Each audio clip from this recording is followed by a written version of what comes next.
Umesikia mbiu, Yesu okoa, utangazeni kote. Walika kwa moyo wote kujiunga nasi katika mfululizo huu wa masomo ambapo tutajifunza pamoja jinsi ya kuwa waaminifu hadi mwisho.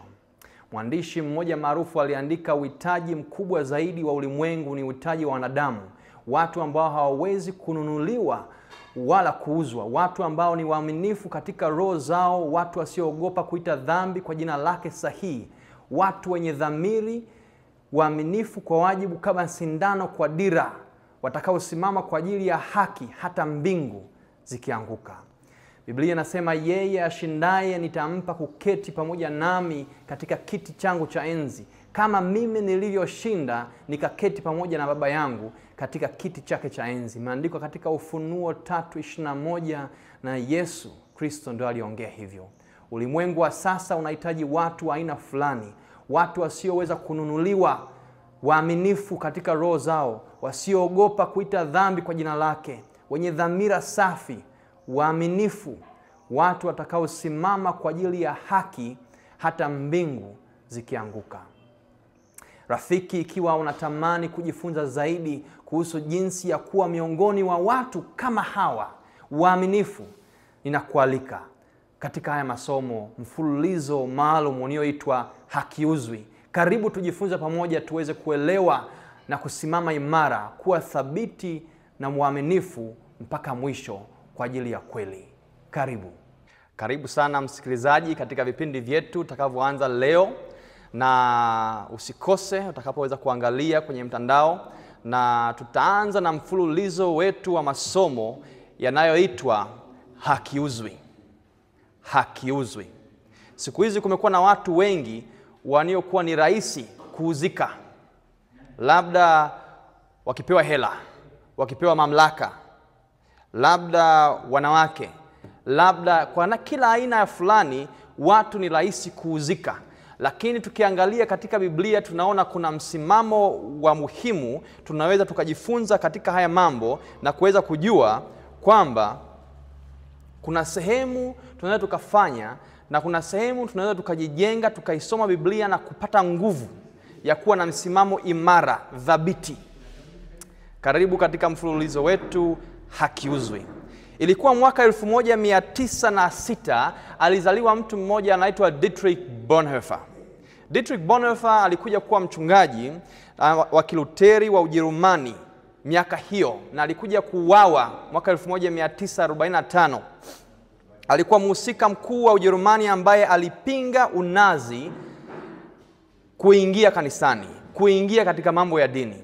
Na fikra za Bonhoeffer zililazimika kusafiri umbali mkubwa sana. Ujerumani ilikuwa na kanisa la kiserikali, na kwa kuinuka kwa dola ya tatu wa Nazi walivyokuwa wanajiita, Wakristo wa Ujerumani walikuwa wamefika wakati usioepukika, uliohitaji utengano mkali zaidi wa kanisa na serikali, jaribio ambalo wengi wangeshindwa. Uzoefu wake unaweza kuwa jambo pekee linalohitajika zaidi kwa kuelewa katika siku za mwisho tutakapokabiliana na uvamizi wa serikali ndani ya kanisa kupitia amri ya kuabudu siku ya Jumapili.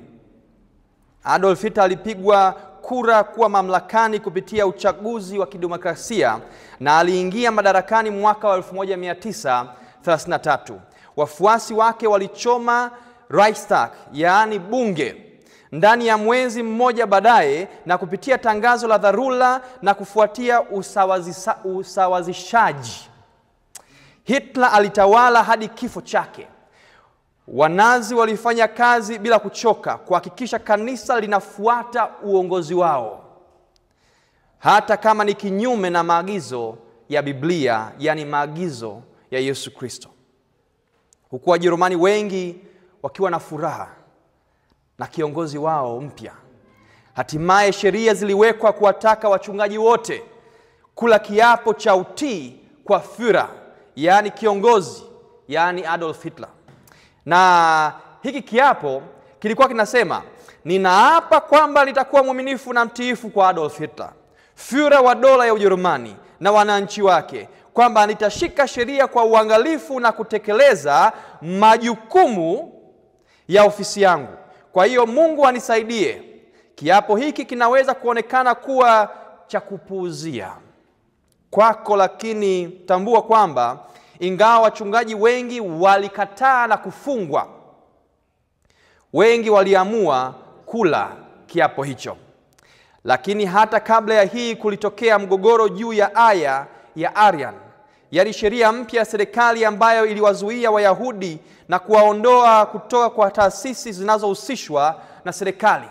Sikiliza, upanuzi wake baada ya kuanzishwa kwa sheria hii Aprili 7 ni kwamba mnamo Aprili 22 Wayahudi walipigwa marufuku kutumika kama mawakili na madaktari na wa Kiyahudi kufanya kazi katika taasisi zinazopokea na kuendeshwa na bima za serikali. Sikiliza, watoto wa Kiyahudi pia waliathiriwa. Mnamo Aprili 25, muda mfupi tu baada, vizuizi vikali viliwekwa kwa wangapi kati yao wangeweza kuhudhuria shule za umma. Mnamo Mei 6, sheria zilipanuliwa na kujumuisha maprofesa wote wa heshima wa vyuo vikuu, waadhiri na notaries. Mnamo Juni, madaktari wote wa meno wa Kiyahudi na mafundi wa meno walipigwa marufuku kufanya kazi na taasisi za bima za serikali. Kufikia kipindi cha baridi kuanza, sheria zilijumuisha wenzi wa wasio wa Aria. Mnamo Septemba 29, Wayahudi walipigwa marufuku kutoka kwa shughuli zote za kitamaduni na burudani. Walipigwa marufuku pamoja na kutengeneza filamu za ulimwengu, ukumbi wa michezo, fasihi na sanaa. Na mnamo Oktoba, magazeti yote yaliwekwa chini ya udhibiti wa Wanazi, yakiwafukuza Wayahudi kutoka katika ulimwengu wa uandishi wa habari. Na taratibu jumuiya ya Wayahudi wote waliondolewa katika jamii na kuweza kushika cheo chochote au kufanya kazi yoyote inayoheshimika. Na kanisani hata wachungaji waliowekwa wakfu wenye asili ya Kiyahudi walifukuzwa kazi. Kufikia mwaka 1935, washiriki wote wa makutaniko ya kanisa waliokuwa na ukoo wa Kiyahudi walizuiwa kuhudhuria ibada makanisani kwao. Na Bonhoeffer mapema na kwa uwazi alipinga sheria hizi zisizo za Mungu zilizolazimishwa juu ya kanisa. Bonhoeffer kisha kwa umaarufu aliorodhesha njia 3 zinazowezekana ambazo kanisa linaweza kutenda kwa serikali. Ya kwanza ambayo tayari imetajwa ilikuwa kwa kanisa kuhoji serikali kuhusu matendo yake na uhalali wao, ili kusaidia serikali kuwa hali kama Mungu alivyoiteua. Na njia ya pili, na hapa alichukua hatua ya ujasiri, ilikuwa kuwasaidia waasiriwa wa hatua ya serikali. Alisema kwamba kanisa lina wajibu usio na masharti kwa waasiriwa wa mpangilio wowote wa jamii. Na kabla ya hukumu hiyo kwisha, alichukua hatua nyingine yenye ujasiri zaidi kuliko ile ya kwanza. Kwa hakika wahudumu fulani walitoka nje kwa kutangaza kwamba kanisa lina wajibu usio na masharti kwa waasiriwa wa mpangilio wote wa jamii, hata ikiwa si wa jumuiya ya Kikristo. Yaani alisema kama kanisa walikuwa na jukumu kuwasaidia hawa watu, hata kama sio wa jumuiya yao. Na wengi waliokuwa wanasikia, waliokuwa wanaogopa, wakaamua kujitengua na kuondoka wakati hilo tangazo lilikuwa analitangaza. Kila mtu alijua kwamba Bonhoeffer alikuwa akizungumza kuhusu Wayahudi, kutiwa ndani Wayahudi ambao hawakuwa Wakristo waliobatizwa. Kisha Bonhoeffer akanukuu Wagalatia akasema, watendeeni watu wote mema. Kusema kwamba ni jukumu la kanisa la Kikristo bila shaka kuwasaidia Wayahudi wote lilikuwa jambo la mshangazo, hata la kimapinduzi. Katika watu waliosimama na kukemea kwa ukali na mwishowe kulipia msimamo wake kwa maisha yake alikuwa huyu mchungaji Bonhoeffer. Alikuwa mmoja wa watu wachache angali wachungaji wengi waliamua kukubali hali hiyo, ikiwemo viongozi wengi hata wa kanisa letu la Waadventista wa Sabato. Ni sura tusiyoweza kujivunia, ila ni fundisho. Ni fundisho kwetu, kwani mbele yetu maandiko yanatuhadharisha kwamba mambo yatakuwa ni magumu zaidi kuliko tunavyofikiri, na tunapaswa kulitafakari kwa kina na kufanya maamuzi leo kujitoa kwa Yesu kikamilifu. Na kwa uhakika angali kuna amani.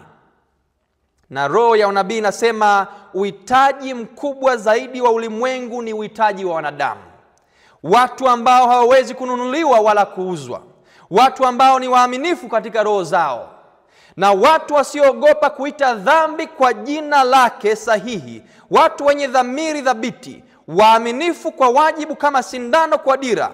Watu watakaosimama kwa ajili ya haki hata mbingu zikianguka. Education, ukurasa wa 57.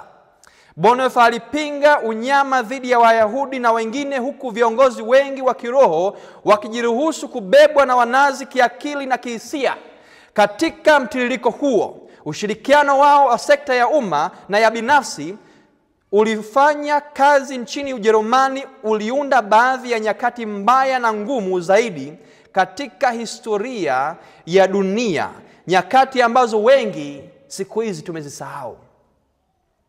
Na katika siku hizi, siku zetu za leo, ndugu msikilizaji, siku hii leo unavyosikiliza, siku zetu za kutisha, wafanyakazi wa Bwana tunahitajika kuelewa nyakati na kujua jinsi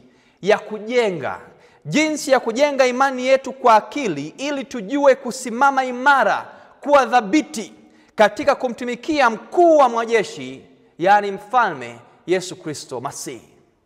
Sikiliza. Vivyo hivyo tunapaswa kujiandaa kwa ajili ya kuja kwa mara ya pili kwa Kristo, lakini pia kwa ajili ya kufanya maamuzi magumu ili kuepuka kuyumbishwa na majaribu ya ulimwengu. Tunapaswa kujitayarisha kukataa rushwa, ushawishi wa sifa za kibinadamu au vitisho vinavyoweza kutufanya kukubali mafundisho ya uongo au kufifisha imani yetu. Sikiliza rafiki. Kuna siku za mbele hapa karibuni. Lazima tuelewe kwamba sisi sio watu tunaouzika. Yaani hakiuzwi.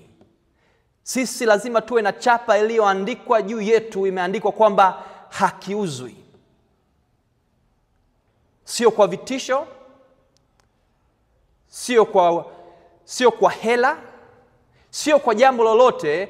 Hatutakuwa tayari kutokumfuata Yesu na kutokuwa na imani thabiti na msimamo wa kumfuata Yesu. Sikiliza rafiki, katika maisha yetu haya, kama kuna jambo ni muhimu, ni kuweza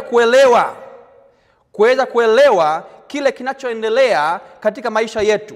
Na ukiangalia vizuri kile kilichotokea katika kipindi cha Bonhoeffer, ni fundisho kwetu ya kuweza kuelewa kwamba kuna umuhimu wa kuweza kujiandaa kwa ajili ya kuja kwa mara ya pili kwa Kristo, kwa kuweza kujiandaa kuepuka kuyumbishwa na majaribu ya ulimwengu, kwa kuweza kuto kuyumbishwa na ushawishi wa sifa za kibinadamu na vitisho.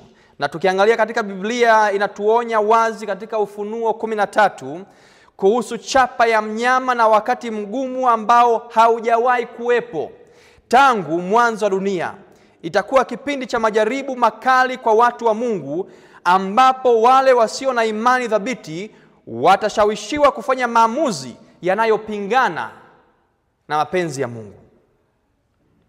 Mpendwa rafiki, kwa nini katika nyakati hizi za changamoto zilizokuwa mbele yetu ni muhimu zaidi kuliko wakati wowote kuimarisha imani yetu, kushikilia kwetu neno la Mungu na kuwa tayari kusimama imara dhidi ya kila jaribu linaloweza kutufanya tupunguze viwango vyetu vya kiroho?